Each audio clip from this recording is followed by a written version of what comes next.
Discipline का मतलब क्या? डिसिप्लिन अपने थॉट्स, इमोशंस एंड एक्शन को कंट्रोल करने की एबिलिटी है ताकि इंसान अपने गोल्स को अचीव कर सके। ज्यादातर लोग डिसिप्लिन का गलत मतलब निकालते हैं कि इंसान को हर वक्त रुखा और स्ट्रिक्ट होना चाहिए, लेकिन आप डिसिप्लिन्ड होने के साथ साथ अपनी लाइफ भी एंजॉय कर सकते हैं। अगर आप अपना डिसिप्लिन इंप्रूव करना चाहते हैं तो पहले अपने इमोशंस को कंट्रोल करना सीखिए। आपको वो करना चाहिए जो करने की जरूरत है, चाहे उस काम को करने के लिए आपका मोटिवेशन या इच्छा कुछ भी हो। साथ ही आपको डिस्ट्रैक्शंस को दूर करना, अपने काम को प्रायोरिटी देना और क्लियर बाउंड्रीज सेट करना भी सीखना होगा। ये समरी आपको प्रोडक्टिव हैबिट्स डेवलप करना, कमिटेड रहना और डेली ज्यादा से ज्यादा अचीव करने के लिए खुद को पुश करना सिखाएगी। साथ ही आप नए टाइम मैनेजमेंट स्किल्स भी सीखेंगे जो आपको और भी फ्लेक्सिबल और फोकस्ड बनाएंगी। तो क्या आप अपने सारे सपने पूरे करना चाहते हैं? अटैक द डॉन, क्या आप सुबह जल्दी उठते हैं? ज्यादातर लोग सुबह जल्दी उठना पसंद नहीं करते क्योंकि उन्हें अच्छा नहीं लगता है। रोज सुबह 5 बजे कौन अपने बिस्तर से निकलना चाहेगा?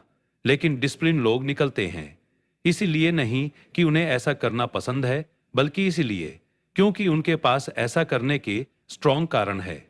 तो सुबह जल्दी क्यों उठना चाहिए? इसलिए क्योंकि जब पूरी दुनिया सो रही हो तो ऐसे में काम करना आपको ज्यादा पावरफुल बनता है।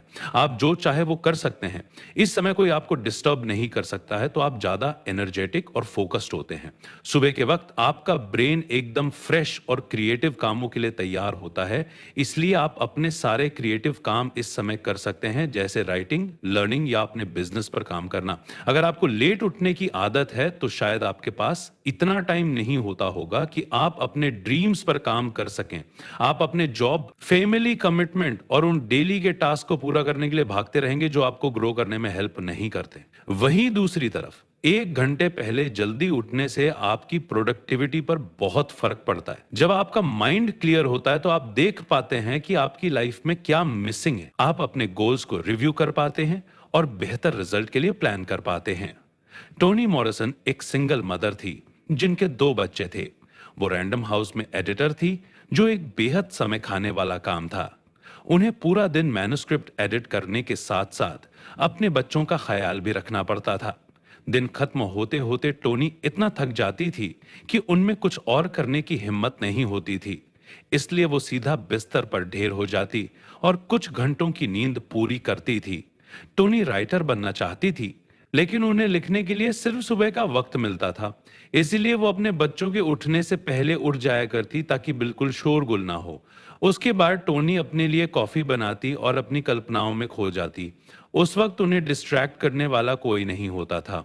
वो उस समय ज्यादा फोकस्ड और इंस्पायर्ड होकर ज्यादा डेडिकेशन के साथ लिखने का काम करती थी। सूरज निकलने के बाद टोनी के लिए लिखना मुश्किल होता था। उनका मानना था कि उनके अंदर का राइटर सिर्फ सुबह ही एक्टिव होता है, जब पूरी दुनिया सो रही होती है। दिन निकलने के बाद टोनी एक regular work from home mother बन जाती थी। उन्हें खाना पकाना होता था, बर्तन धोने होते थे, बच्चों की देखभाल करनी होती थी और अपने बिल्स भी भरने होते थे।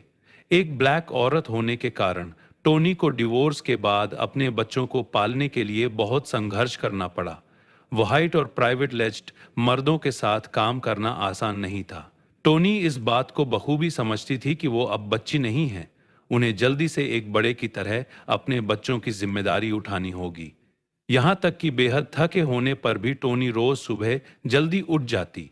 उन्होंने राइटिंग को अपना सब कुछ दे दिया और 1970 में उनका पहला नॉवल पब्लिश हुआ, द ब्लूएस्ट आई। टोनी ने कई नॉवल, बच्चों की बुक्स, प्ले और शॉर्ट स्टोरीज लिखी हैं। उन्होंने National Book Award, Nobel Prize और प्रेसिडेंशियल मेडल भी जीता है। अगर टोनी सुबह जल्दी उठकर लिखने के लिए इंस्पायर नहीं होती तो वो शायद कभी भी अपनी सभी जिम्मेदारियों के बीच बैलेंस नहीं बैठा पाती। तो अगली बार जब आपको आलस आए तो एक बार अपने सपनों को याद कर लीजिएगा। क्या उन्हें पूरा करने के लिए आप मेहनत नहीं करेंगे? क्या आप अपना फ्यूचर ब्राइट नहीं बनाना चाहते हैं? साथ ही उन लोगों के बारे में सोचिए जो आपसे पहले उठकर आपसे आगे निकल रहे हैं। क्या आप उन्हें जीतने देंगे या फिर उठेंगे और लड़ेंगे? आपके पूर्वज भी सुबह जल्दी उठकर खेती बाड़ी किया करते थे, शिकार पर जाते थे और चीजें बनाया करते थे।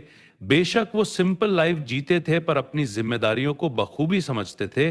आप और ज्यादा अचीव कर सकते हैं और सुबह जल्दी उठना वो आदत है जो आपको वहां तक लेकर जाएगी। Just show up next. Next habit जो आपके डिसिप्लिन को बढ़ाएगी वो है खुद को डेली कोई ना कोई काम करने के फोर्स करना, चाहे आपको कैसा भी फील हो रहा हो। आपको डेली काम पूरा करना चाहिए, तब भी जब आपको कुछ करने का मन ना हो। अगर आप अपने वेट कम करना चाहते हैं तो 1 मील चलिए। अगर आप वायलिन बजाना सीखना चाहते हैं तो डेली 10 मिनट प्रैक्टिस कीजिए। अगर आप कोई बुक लिखना चाहते हैं तो डेली कुछ पेज जरूर लिखिए। अगर आप एक बेहतर जॉब की तलाश में हैं तो नए क्लाइंट्स बनाइए। आप क्या करते हैं या कितना करते हैं ये मैटर नहीं करता। आप अपने एक्शन के नतीजे को कंट्रोल नहीं कर सकते, लेकिन आप अपने एक्शन को जरूर कंट्रोल कर सकते हैं। हर रोज एक ऐसा काम कीजिए जो आपको आपके सपनों के करीब ले जाए। अगर आप कंसिस्टेंट रहते हैं तो आप अपने कॉम्पिटिटर्स से 90% आगे निकल सकते हैं। ज्यादातर लोगों में स्किल की कमी होती है या वो कंसिस्टेंट रहने में पीछे रह जाते हैं। वो कुछ लिखने, पढ़ने या काम करने के लिए मोटिवेशन मिलने का इंतजार करते रहते हैं। वो वर्कआउट करने या हेल्दी फूड खाने के लिए बीमार होने का इंतजार करते हैं। यहाँ तक कि जब आपके पास हार मानने का कोई स्ट्रांग कारण हो तो भी हार मत मानिए।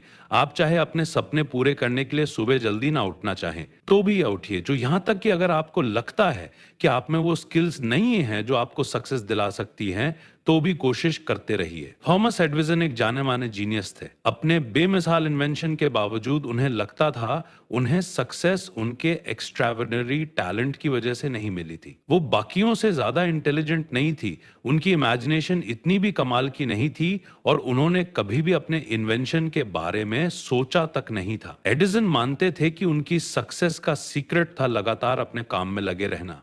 वो अपना काम स्टार्ट करने के लिए किसी इंस्पिरेशन का इंतजार नहीं करते थे।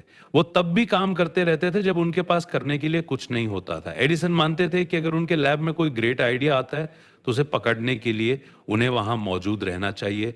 अगर वो वहां नहीं होंगे तो कोई और बाजी मार ले जाएगा। एडिसन मानते थे कि टैलेंट या जीनियस हमारी लाइफ में हमेशा प्रेजेंट होता है।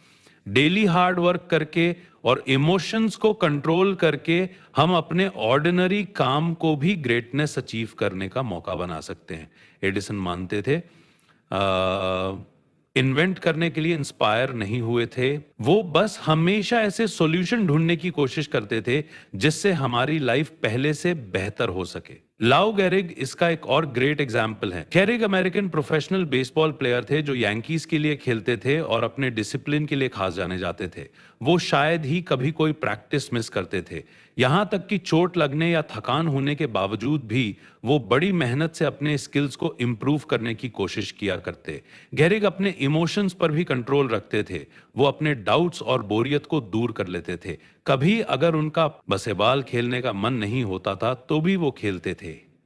गेहरिग को एक बार अपन पोजीशन बनाए रखने के लिए स्ट्रगल करना पड़ रहा था और तब उन्होंने यांकीज को छोड़ने के बारे में सोचा। उनके स्काउट ने उन्हें रुकने के लिए मनाया और जाने नहीं दिया और उन्हें समझाया कि एक नॉर्मल प्लेयर और एक ग्रेट प्लेयर के बीच क्या फर्क होता है। गेहरिग समझ गए थे कि उन्हें बस प्रैक्टिस करते रहना होगा। उन्होंने एक्सेप्ट कर लिया था कि वो अपने एक्शन के रिजल्ट को कंट्रोल नहीं कर सकते। हो सकता है कि वो खूब प्रैक्टिस करे और हफ्तों तक नहीं, बॉल हिट भी ना कर पाए तो भी कोई बात नहीं है। आप अपने काम में कितने अच्छे हैं इस बात से ज्यादा फर्क नहीं पड़ता। हार्डवर्क और कंसिस्टेंसी के सामने टैलेंट फीका पड़ जाता है। यहां तक कि अगर आप अनइंस्पायर्ड और डाउटफुल फील करें तो भी अपने दिल की मत सुनिए और डिस्ट्रैक्ट होने के बावजूद भी अपना काम करते रहिए। हमेशा याद रखिए कि कुछ करना कुछ ना करने से कहीं ज्यादा बेहतर होता है। चाहे आप दुनिया के सबसे इंटेलिजेंट इंसान ही क्यों ना हो तो भी आप डिसिप्लिन के बिना जीत नहीं सकते। एक दिन प्रोडक्टिव एंड इंस्पायर्ड होने से आप अपने ड्रीम्स पूरे नहीं कर सकते। आपको धीरे धीरे और लगातार अपना मोमेंटम बनाना होगा। आप आज जो करेंगे उसका असर कल दिखेगा। इसलिए कंसिस्टेंट बने रहिए और अपने इमोशंस को अपने कंट्रोल में रखिए। सीक डिस्कम्फर्ट, मॉडर्न लाइफ ने सब कुछ आसान बना दिया है। आप एक क्लिक में ऑनलाइन पैसा रिसीव कर सकते हैं, गर्मा गर्म टेस्टी खाना ऑर्डर कर सकते हैं और शॉपिंग भी कर सकते हैं। आप अपने काउच पर लेटे लेटे पैसा भी कमा सकते हैं और उसे ऑनलाइन खर्च भी कर सकते हैं। यानी आप घर से कदम निकाले बिना भी पूरी जिंदगी गुजार सकते हैं। इस कंफर्टेबल लाइफ की इंसान को लत लग जाती है। आजकल लोग हर रोज अपनी लाइफ को ज्यादा से ज्यादा आसान बनाना चाहते हैं। हम तुरंत सक्सेस पाना चाहते हैं क्योंकि हम मेहनत नहीं करना चाहते। हम स्मार्ट होम बनाने लगे क्योंकि हम घर का काम नहीं करना चाहते। हम अपने शोर मचाने वाले बच्चों को हैंडल करने से बचने के लिए नैनी हायर कर लेते हैं। हम हर उस चीज को हटा देना चाहते हैं जिससे हमें डिस्कम्फर्ट फील होता है। ये चॉइसेस भले ही हमारी लाइफ को इजी बना देते हैं, लेकिन हमारे सेल्फ डिसिप्लिन को बर्बाद भी कर देते हैं। अगर आप खुद को बहुत ज्यादा कंफर्ट देंगे तो आप खुद ही फेल होने की तैयारी कर रहे हैं। लाइफ हमेशा आपको पक्ष में नहीं होगी। आपको नहीं पता कि फ्यूचर में क्या होने वाला है। कहीं आपके सारे पैसे डूब गए या कहीं आपकी फैमिली या घर आपसे छिन गया तो क्या होगा? क्या आप इन टफ चैलेंजेस का सामना करने के लिए तैयार हैं? अपनी कंफर्टेबल जिंदगी के गुलाम मत बनिए, क्योंकि ये हमेशा ऐसा नहीं रहने वाला। इसके बजाय खुद को रफ एंड टफ बनाइए। खुद को चैलेंज कीजिए कि आप मैराथन में दौड़ सकें, बिना एसी के कुछ दिन रह सकें, वेट उठा सकें, ठंडे पानी से नहा सकें और इंटरनेट के बिना रह सकें। आपको अपना बैलेंस ढूंढना होगा। खुद के बहुत ज्यादा सख्ती भी मत कीजिए और ना ही खुद को बहुत ढील दीजिए। कुछ कंफर्ट भी एंजॉय कीजिए, लेकिन अपनी लिमिट को भी टेस्ट करते रहिए। स्टोइक फिलोसोफर सेनेका अमीर थे क्योंकि उन्हें अपने पिता से काफी पैसा विरासत में मिला था। उन्होंने अपनी दौलत को ऐशो आराम पर खर्च नहीं किया, बल्कि उन्होंने रोम में पैसा इन्वेस्ट किया और पहले से ज्यादा अमीर हो गए। वो एक कंफर्टेबल लाइफ जी रहे थे जिसकी उन्होंने बहुत ज्यादा आदत नहीं लगाई थी। कभी कभार सेनेका कुछ दिनों के लिए एक गरीब इंसान की तरह रहा करते। जब वो गरीब बनकर रहते तो उस दौरान बहुत कम खाना खाते और एकदम मामूली और सस्ते कपड़े पहनते। वो जमीन पर सोते और सिर्फ ब्रेड और पानी पीकर गुजारा करते। आजकल कई लोग ऐसा करने लगे हैं। वो रोज सुबह ठंडे पानी से नहाकर डिस्कम्फर्ट यानी तकलीफ या परेशानी को फील करते हैं। ये संपन्न लोग जानबूझकर डिस्कम्फर्ट को एक्सपीरियंस करते हैं क्योंकि वो और ज्यादा प्रोडक्टिव बनना चाहते हैं और अपनी लिमिट को टेस्ट करना चाहते हैं। कई लोग तो सोशल मीडिया पर इसका दिखावा करने के लिए ऐसा करते हैं, लेकिन सेनेका सबसे अलग थे। इसका पहला कारण यह है कि उन्होंने दर्द को इसलिए बर्दाश्त किया क्योंकि वो लाइफ के गंभीर या निर्दयी हिस्से को एक्सपीरियंस करना चाहते थे। वो 3 दिनों की इस तकलीफ को एक परीक्षा मानते थे जिसमें वो हर हाल में जीतना चाहते थे। दूसरा, सेनेका गरीब लोगों की जिंदगी खुद एक्सपीरियंस करना चाहते थे और उनके संघर्ष को समझना चाहते हैं। इससे उनके मन में अपनी दौलत को खोने का डर जाता रहा। जहां एक तरफ उनके ज्यादातर अमीर दोस्त बिना पैसों के जीने की कल्पना भी नहीं कर सकते थे, वहीं दूसरी तरफ सेनेका अपनी पूरी जिंदगी सिर्फ ब्रेड और पानी पर गुजारने से भी नहीं घबराते थे। सेनेका रोमन सम्राट नीरो के स्टोइक इंस्ट्रक्टर थे। जब नीरो कुसनकी होने लगे तो सेनेका उन्हें छोड़कर जाना चाहते थे। वो अपनी आजादी के बदले सारी धन दौलत छोड़ने को भी तैयार थे। नीरो समझ नहीं पा रहे थे कि भला कोई अपने बेशुमार धन दौलत को कैसे छोड़ सकता है। इसलिए नीरो ने डिसाइड किया कि वो सेनेका को जाने से रोकने के लिए जहर देकर मार डालेंगे। अब क्योंकि वो सिर्फ बेरीज और पानी पर गुजारा करते थे तो उनके शरीर पर जहर भी बेअसर हो गया। इस तरह सेनेका की अनकंफर्टेबल लाइफ चॉइस ने उन्हें बचा लिया। आपकी लाइफ चॉइसेस क्या हैं? अगर लाइफ में कभी मुश्किल दौर आया तो क्या वो आपको बचा पाएंगे? जो इंसान लाइफ में जीत जाता है वो किसी भी हालात का सामना करने के लिए तैयार हो जाता है। वो लाइफ में किसी भी मुसीबत का सामना कर सकता है। आप भी अपनी लाइफ को थोड़ा अनकंफर्टेबल बनाकर किसी भी तरह के हालात से लड़ने के लिए खुद को तैयार कर सकते हैं। Keep the main thing. The main thing success achieve करने के लिए बाउंड्री सेट करना भी बहुत इंपॉर्टेंट है, लेकिन इसे अक्सर कम आंका जाता है। अगर आपने डिस्ट्रैक्शंस को हटाना नहीं सीखा तो आप औरों से पीछे रह जाएंगे। सक्सेसफुल लोग सिर्फ एक चीज पर फोकस करने के लिए डेली अपना टाइम ब्लॉक कर देते हैं। फिर जब उनके पास फ्री टाइम होता है तो वो पार्टीज, टीवी और फोन कॉल्स अटेंड करना जैसी एक्टिविटीज को पूरा करते हैं। हर चीज को हाँ बोलने का मतलब है आपके अंदर क्लैरिटी और पर्पस की कमी है। आप खुद से ये सवाल पूछकर अपना पर्पस ढूंढ सकते हो। मेरी प्रायोरिटीज क्या हैं? मैं अपने करियर, फैमिली और कम्युनिटी के लिए और क्या कर सकता हूँ, फिलहाल मुझे क्या करना चाहिए। एक चीज को डिसाइड कीजिए और बाकी सबको ना बोलिए। हर बात के लिए अक्सर हाँ बोल के आप अपने प्रोफेशनल लाइफ को नुकसान पहुंचाते हैं, साथ ही आप अपना सुकून और खुशी भी खो देते हैं। जब आप लोगों से डिस्ट्रैक्ट होते हैं तब आप खुद का नुकसान करते हैं, क्योंकि उस समय को आप रिलैक्स करने, रिलैक्सिंग बात लेने या कोई बुक पढ़ने के लिए यूज कर सकते थे। साथ ही आपकी फैमिली भी हर्ट होती है, क्योंकि जो टाइम आपने दूसरों को दिया उस टाइम का इस्तेमाल आप अपने बच्चों के साथ खेलने या अपने घर की साफ सफाई करने या फिर अपने पार्टनर के साथ रोमांटिक पल गुजारने में बिता सकते थे। दूसरों पर डिस्ट्रैक्ट होने का इल्जाम मत लगाइए, बल्कि दूसरों को अपना टाइम देने के लिए खुद पर इल्जाम लगाइए। ना कहना सीखना जरूरी है, क्योंकि इसका मतलब होगा कि आप अपनी फैमिली, करियर और फ्यूचर ग्रोथ की चिंता करते हैं और उसे बचाने की कोशिश कर रहे हैं। ये आपकी जिम्मेदारी है। Booker T Washington Tuskegee institute के फाउंडर थे। अपनी कंपनी की विजिबिलिटी और पहुंच बढ़ाने के लिए वो अक्सर ट्रैवल किया करते थे। साथ ही वो डोनर से बात करते, लेक्चर देते और फंड रेजिंग इवेंट्स भी मैनेज करते थे। इसके अलावा उन्होंने 5 बुक्स भी लिखी हैं। इतना सब कुछ करना इम्पॉसिबल सा लगता है, पर जब आप बाउंड्री सेट करने में माहिर हो जाते हैं तो आपके पास अपने लिए टाइम ही टाइम होता है, जिसे आप अपनी मर्जी से मैनेज कर सकते हैं। कुछ घटिया किस्म के लोग पीठ पीछे बुकर की बुराई करते थे। वो उन्हें सेल्फिश बुलाते थे, क्योंकि वो उन्हें अपना फोकस डिस्टर्ब नहीं करने देते थे। उनके पास एक ग्रेट मिशन था कि वो लोगों की जिंदगी बदलना चाहते थे, और इसके लिए उन्हें दूसरी चीजों को ना बोलना पड़ा।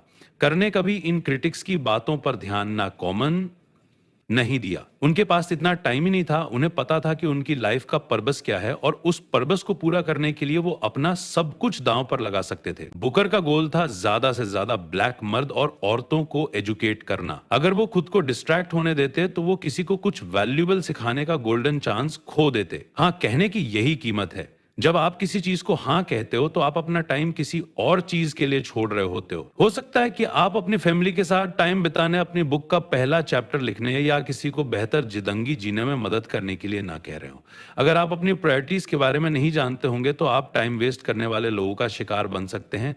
नए ट्रेंड्स के पीछे भागना छोड़ दीजिए, डिनर पार्टी अटेंड करना छोड़ दीजिए, या एक जॉब छोड़कर दूसरी जॉब पकड़ लेना जैसी आदत छोड़ दीजिए।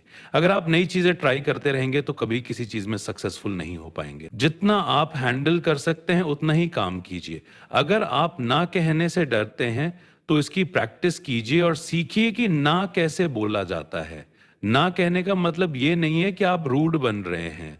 आप माफी मांग सकते हैं और हर उस चीज को रिजेक्ट कर सकते हैं जो आपकी लाइफ के विजन में फिट नहीं बैठता।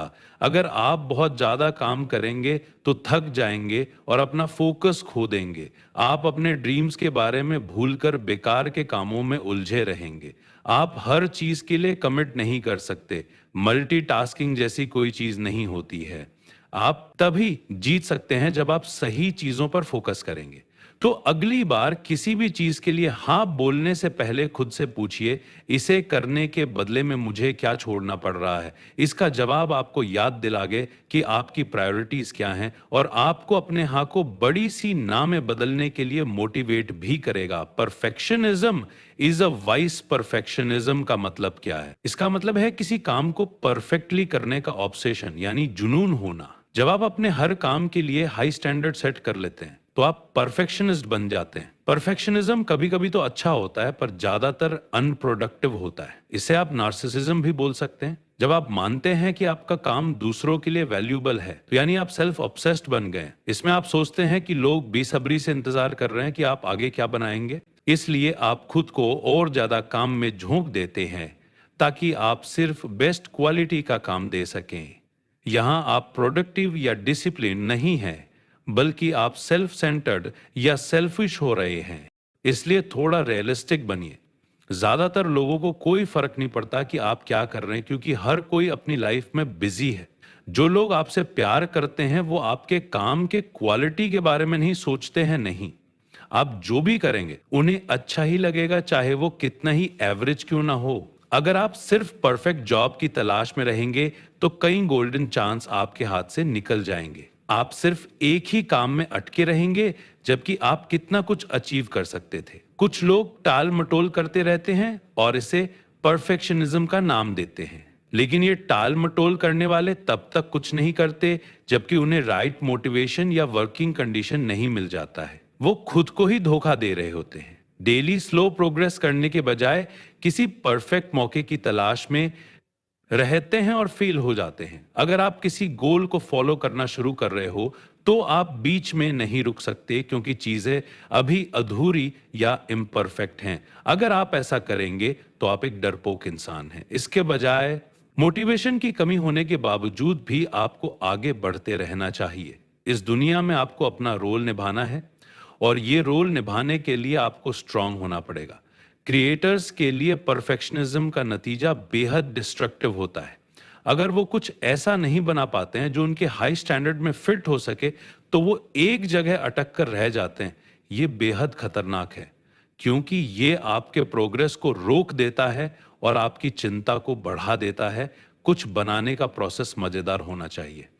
जब लोग ये बात भूल जाते हैं तो उनके पास सिवाय दुख, सिरदर्द और चिड़चिड़ाहट के कुछ नहीं बचता। अगर आप किसी काम को पूरा करते हुए बीच में अटक गए हैं तो आपको एक पुश की जरूरत है। आप खुद को पुश कर सकते हो या किसी फ्रेंड या एडवाइजर की हेल्प से परफेक्शनिज्म के चक्कर में पड़ने में बच सकते हो। कुछ अमेजिंग क्रिएट करने के लिए इंस्पिरेशन या किसी मौके का इंतजार करने से बेहतर है कि आप अपने काम में लगिए और उसे पूरा कीजिए, क्योंकि जिस इंस्पिरेशन का आप इंतजार कर रहे हैं, अगर आपको वो मिली ही नहीं तो क्या आप हमेशा के लिए एक जगह अटके रहेंगे? Can you get backup? अगर आप डिसिप्लिन्ड हैं तो आप लाइफ में कभी फेल नहीं हो सकते। इसका मतलब ये नहीं है कि आप चैलेंजेस का सामना नहीं करेंगे, बल्कि इसका मतलब है कि हो सकता है कि आप कुछ स्टेप्स मिस कर दें, औरों से पीछे रह जाएं और कुछ लड़ाइयां हार जाएं। लेकिन इसके बावजूद आपका रिएक्शन इन एक्सपीरियंसेस के नतीजे को डिसाइड करेगा। अगर आपके इरादे पक्के हैं और आप दोबारा खड़े हो जाते हैं तो आप इससे लेसन सीखेंगे और ग्रो और इम्प्रूव कर पाएंगे। लेकिन अगर आप हार मान लेते हैं और ऊपर उठने की कोशिश ही नहीं करते तो आप एक लूजर बनकर रह जाएंगे। ना तो लाइफ परफेक्ट हो सकती है और ना कोई इंसान। आपसे गलतियां भी होंगी, लेकिन आपको उन गलतियों को एक्सेप्ट भी करना होगा। अगर आप एक परफेक्शनिस्ट हैं तो आपको अपना हाई स्टैंडर्ड मैनेज करना पड़ेगा और अपनी कमियों को एक्सेप्ट करना होगा। अगर आप ऐसा नहीं करेंगे तो फेल होने के बाद आपके लिए दोबारा उठना मुश्किल हो जाएगा। अपना ईगो साइड में रखते हुए अपनी गलतियों से सीखिए। आपको अपनी लाइफ जीनी है, आप पर जिम्मेदारियां हैं और आपको अपना फ्यूचर बनाना है। आप यहाँ एक या अनेक गलतियों से हार मानने के लिए नहीं आए। आप यहाँ आए नहीं, क्योंकि आपका एक मिशन है और आपको अपनी फीलिंग्स को अनदेखा करते हुए हर हाल में लड़ना है। प्रोफेशनल लोग कभी हार नहीं मानते। वो अपने काम में लगे रहते हैं, क्योंकि वो जो कर रहे हैं वो करना उन्हें पसंद है। जब आप किसी चीज को लेकर पैशनेट होते हैं तो फेल होने के बावजूद आप उस चीज को बीच में अधूरा नहीं छोड़ते हैं। आपकी कॉलिंग या मन की आवाज ही वो चीज है जिससे आपको खुशी मिलाना सकती है। तो क्या सिर्फ एक बार फेल होने की वजह से आप अपनी खुशी को गवा देंगे? इन 1949 में professional boxer Floyd Patterson boxing के मैच में इंगेमार जोहानसन से हार गए थे। उन्होंने जीतने के लिए कड़ी मेहनत से ट्रेनिंग की थी, लेकिन फिर भी कुछ तो था जिसकी कमी रह गई थी। कुछ लोग कह रहे थे कि उनमें कमिटमेंट की कमी थी, जबकि कुछ लोगों का मानना था कि उनमें जीत की भूख ही नहीं रह गई थी। फ्लॉयड ने भी माना कि उनमें मोटिवेशन और पेशेंस की कमी थी। वो अपने स्किल्स को लेकर इतने कॉन्फिडेंट थे कि उनसे कुछ मूव्स मिस हो गए थे। रिंग के अंदर ये साफ हो गया था कि फ्लॉयड इस जीत के काबिल नहीं थे। उनका घमंड सातवें आसमान पर था और उनकी फाइटिंग स्पिरिट कमजोर थी। वो अपने ओपोनेंट से डरते नहीं थे, लेकिन हाँ, फ्लॉयड ने इंगेमार को खुद से कम समझने की भूल की थी और वही उनके हारने की वजह बनी। फ्लॉयड को जमीन पर 7 बार पटका गया था। थर्ड राउंड में वो इस चैंपियनशिप को हार चुके थे। ज्यादातर बॉक्सिंग चैंपियंस के लिए मैच हारने का मतलब होता था उनके करियर का द एंड। ऑफ फ्लॉयड के साथ भी यही हुआ, जब तक कि उन्हें एक मोटिवेशनल लेटर नहीं मिला। ये लेटर आर्ची मूर की तरफ से था, जो एक बॉक्सर था जिसे फ्लॉयड ने एक बार हराया था। इस लेटर में एक फाइट हारने के बाद की डार्क फीलिंग्स के बारे में लिखा गया था। आर्ची समझ सकते थे कि फ्लॉयड किस तकलीफ में है, क्योंकि कभी उनके साथ भी ऐसा ही हुआ था। ज्यादातर फाइटर्स वापस उठने की हिम्मत नहीं जुटा था पाते हैं, लेकिन आर्ची का मानना था कि अगर फ्लॉयड अपने कुछ मूव्स को चेंज कर लेते हैं तो वो इंगेमार को हराकर वापस अपनी जगह हासिल कर सकते हैं। इस लेटर में काइंडनेस और सपोर्ट भरा हुआ था। इसने फ्लॉयड के अंदर जीतने की भूख को भड़का दिया और वो वापस ट्रेनिंग पर लौटने के लिए तैयार हो गए। उन्होंने आर्ची द्वारा बताए गए मूव्स को प्रैक्टिस किया और बार बार अपने हारे हुए मैच को देखते रहे ताकि वो अपनी कमजोरियों पर काम कर सके। अपने बेल्ट को 1 साल के लिए खो देने के बाद फ्लॉयड ने मेहनत और कमिटमेंट से उसे वापस जीत लिया। उन्होंने हार नहीं मानी और इंगेमार को इतनी जोर से मारा कि वो वापस उठ नहीं सका। ये पहली बार था जब एक हैवी वेट ने बॉक्सिंग में ये हवाई पर थे यार्ड और वापस उठ नहीं सका। ये पहली बार था जब एक हैवी वेट ने बॉक्सिंग में अपना बेल्ट वापस जीता था। अगर आप फ्लॉयड की जगह होते तो क्या करते? हार मान लेते या फिर से फाइट करते? ये सिर्फ आप पर डिपेंड करता है। Money is a dangerous tool. हम सब फाइनेंशियल फ्रीडम अचीव करने के लिए कड़ी मेहनत करते हैं। प्रॉब्लम तब आती है जब पैसों की तंगी की वजह से जिंदगी से खुशी चली जाती है। गरीब लोग अपने गोल्स अचीव करने के लिए दिन रात मेहनत करते हैं। वो अपना प्रेजेंट एंजॉय करना भूल जाते हैं होंगे क्योंकि वो अपने लिए बेहतर फ्यूचर बनाना चाहते हैं। वहीं अमीर लोग शायद बगैर सोचे समझे पैसा खर्च कर देते हैं। वो अपने प्रेजेंट में जीते हैं और फ्यूचर के लिए सेव करना या इन्वेस्ट करना भूल जाते हैं। ये दोनों तरीका ही गलत है और इंसान को इनके बीच एक बैलेंस बनाना होगा। जब हमारे पास पैसा होता है तो हम इसे अपनी मर्जी से खर्च कर सकते हैं, बशर्ते कि इसका कारण सही या वाजिब होना चाहिए। जब हमारे पास पैसा नहीं होता है तो हम अपने फाइनेंस को इम्प्रूव करने के लिए कड़ी मेहनत कर सकते हैं, लेकिन डेली मजा भी कर सकते हैं। लोग सोचते हैं कि पैसा खर्च करके वो अपने बचपन और गरीबी के दिनों की कमी को पूरा कर रहे हैं। आमतौर पर जिन बच्चों को बचपन में उनके पेरेंट्स का प्यार नहीं मिलता और जिनकी ज़रूरतें पूरी नहीं हुई होती हैं, वो बड़े होकर पैसे से खुद को प्रूव करना चाहते हैं। वो जितना ज़्यादा पैसा खर्च करते हैं उतनी ही ज़्यादा खुशी महसूस करते हैं, लेकिन पैसों से कभी खुशी नहीं खरीदी जा सकती है। गरीब लोग स्ट्रगल करते हैं और अमीरों को भी कोई ना कोई परेशानी लगी रहती है। कोई भी इस दुनिया में पूरी तरह से आज़ाद या खुश नहीं है। पैसों का मकसद अपने लिए थोड़ी आज़ादी खरीदना है। जब आपके पास अपने सारे खर्चे पूरे करने और दूसरे ऑप्शंस को एक्सप्लोर करने जितना पैसा होता है तो आपको इसके लिए शुक्रगुजार होना चाहिए। जब आप हमेशा पैसों के बारे में चिंता करते हैं तो आप अपनी इच्छाओं के गुलाम बन जाते हैं। अब आपकी मर्जी है कि आप क्या चूज करते हैं। आप या तो पैसे को अपने गोल तक पहुंचने का साधन बना सकते हैं या फिर पैसे को ही अपनी लाइफ का सेंट्रल फोकस बना सकते हैं। तो आप इनमें से क्या चूज करेंगे? Tolerant with others, strict with yourself. आप किस टाइप के इंसान हैं? क्या आप खुद के लिए स्ट्रिक्ट हैं? क्या आप अपने हर काम की जिम्मेदारी लेते हैं? क्या आप दूसरों से भी अपनी तरह जिम्मेदार बनने की उम्मीद रखते हैं? खुद के साथ स्ट्रिक्ट होना अच्छा है, लेकिन दूसरों के साथ सख्ती करना अच्छी बात नहीं है। आप सिर्फ अपने एक्शन को कंट्रोल कर सकते हैं। अगर आप दूसरों के काम को क्रिटिसाइज करते रहेंगे तो खुद ही परेशान और दुखी रहेंगे, जबकि दूसरे लोग अपनी लाइफ को एंजॉय कर रहे होंगे। आप अपनी लाइफ को खुद के स्टैंडर्ड के हिसाब से जीने के हकदार हैं। आप खुद के लिए नरम नहीं हो सकते।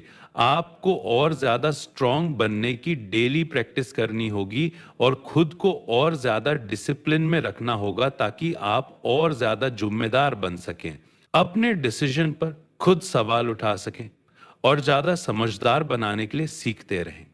आप जो हाई स्टैंडर्ड खुद के लिए सेट करते हैं उसके लिए हार्डवर्क और कमिटमेंट की जरूरत होती है। इस बात एक्सेप्ट कीजिए कि कुछ लोग पार्टी में जाना, ड्रिंक करना और कोई काम नहीं करना जैसी करना पसंद करते हैं, यानी वो अपनी मर्जी के हिसाब से जीना पसंद करते हैं।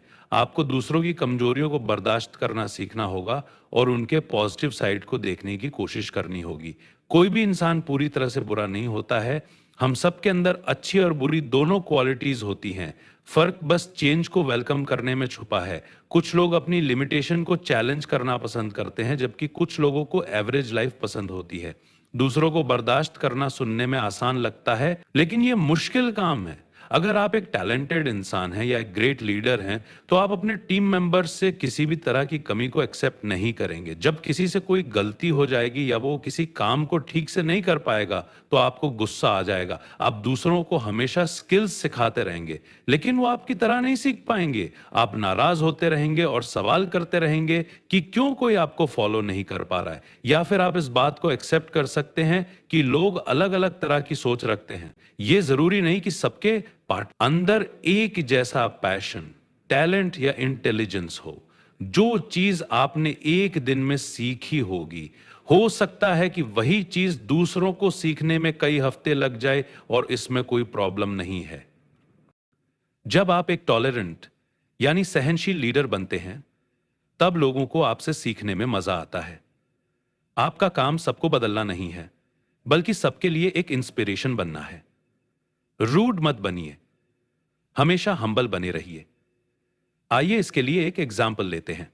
रोमन फिलोसोफर कैटो द यंगर को अपने दौलत पर जरा भी घमंड नहीं था।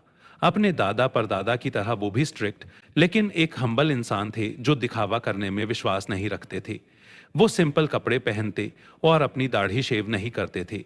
यहाँ तक कि जब वो आर्मी में थे, तो भी एक सिंपल इंसान बनकर ही रहे। वो अपने साथी सिपाहियों के साथ जमीन पर सोते थे और अपनी जिम्मेदारियां बखूबी समझते थे। कैटो रोम में डिसिप्लिन और सिंप्लिसिटी यानी सादगी का प्रतीक बन गए थे। हर कोई इस बात से सहमत था कि उनकी तरह इतने हाई स्टैंडर्ड के साथ जीवन जीना आसान नहीं है। कैटो के भाई कैपियो उनसे बिल्कुल अलग थे। वो खूब ऐशो आराम से जीते थे। वो महंगे परफ्यूम लगाते और उनकी दोस्ती उन लोगों से थी जिन्हें कैटो पसंद नहीं करते थे। इतने अलग होने के कारण कैटो हमेशा सब कुछ बर्दाश्त करते हुए अपना जीवन जी रहे थे। सेल्फ डिसिप्लिन का मतलब है खुद के लिए स्ट्रिक्ट बनना, ना कि दूसरों के लिए। हम दूसरों के अंदर अच्छाई देखने की पुट्टा उम्मीद कर सकते हैं, लेकिन इसे किसी पर थोप नहीं सकते। दुनिया में अलग अलग तरह के लोग हैं, इसलिए हम दूसरों से ये उम्मीद नहीं कर सकते कि वो हमारे स्टैंडर्ड के हिसाब से जियों। लोगों को कंट्रोल और जज करने के बजाय सेल्फ इंप्रूवमेंट पर फोकस कीजिए। अपने फुल पोटेंशियल तक पहुंचने का सफर बहुत लंबा है, और ये सफर बेशक मुश्किलों से भरा होगा। हमें सही कदम उठाने पर परेशान भी किया जाएगा। हर कोई हमारे रूल्स और स्टैंडर्ड को एक्सेप्ट नहीं करेगा। जो लोग कम डिसिप्लिन हैं, हो सकता है कि वो हमसे आगे निकल जाए, हो सकता है। This is not your decision, your decision is based on your fact. लेकिन इससे क्या फर्क पड़ता है? हमें खुद को किसी से कंपेयर नहीं करना चाहिए, क्योंकि हमारा कंट्रोल सिर्फ हमारे एक्शंस और फीलिंग्स पर हो सकता है। इसलिए हमेशा पॉजिटिव रहिए और दूसरों को टॉलरेट करना सीखिए, लेकिन सख्ती खुद के साथ बरतिए। आपके पास अचीव करने के लिए अपने गोल्स हैं, इसलिए दूसरों को जज करने में अपना टाइम वेस्ट मत कीजिए। जैसी मर्जी हो वैसी लाइफ जियो और दूसरों को भी जीने दें। तो इसी के साथ ये समरी यहीं पे समाप्त होती है। ये समरी आपको कैसी लगी, ये हमें कमेंट में जरूर बताइए, और रखिए अपना बेहतर ख्याल और सुनते रहिए समरी फॉर यू। जय हिंद, जय भारत।